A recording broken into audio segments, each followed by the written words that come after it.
बहुत दिन से डार्लिंग से बात नहीं भले। अच्छा लगवा दे फोन।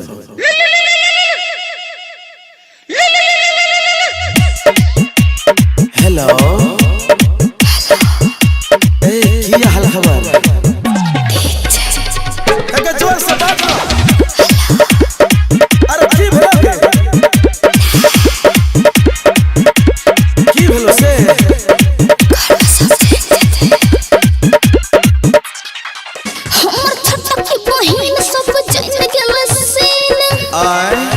सही में गए हमर छोटा की बहिन सब जन गेल सीन में कहे जद तर मोबाइल न बेचैन केते चकल देखिए बेटी नकीन के मोबाइल मिक्स रखी हा ओकरा ल हम गिफ्ट ल के आबै छी। रे कौन gift? Jeans top top lollipop खपा खप जब तोरा बहिन के जींस टॉप टॉप लॉलीपॉप खपा खप जब तोरा बहिन के।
जींस टॉप टॉप लॉलीपॉप खपा खप जब तोरा बहिन के जींस टॉप टॉप लॉलीपॉप खपा खप जब तोरा बहिन के।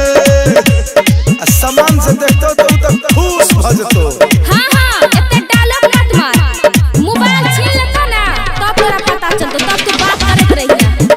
आई अगर ई तो हम कुछ भी कर लिए ले चले है।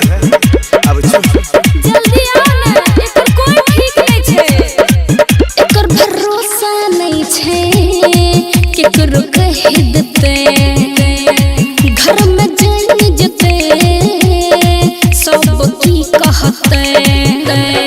एकर भरोसा नहीं छे केकरो कह देते मलिक रात से आ जाया रे की कहते। मैं बाबू के क्रिया खिया दे मैं तो हमारा सब बात करवा दे। मैं बाबू के क्रिया खिया दे मैं तो सहनु सब बात करवा दे। उत लफड़ा पढ़े तो तोरा चीन के हम हो केकरो से कम छिए। Stupid jeans top top lollipop खपा खप जब तोरा बहिन के जींस टॉप टॉप लॉलीपॉप खपा खप जब तोरा बहिन के। अच्छा घपा घप बुझला नहीं गे दूधिया बर्फ।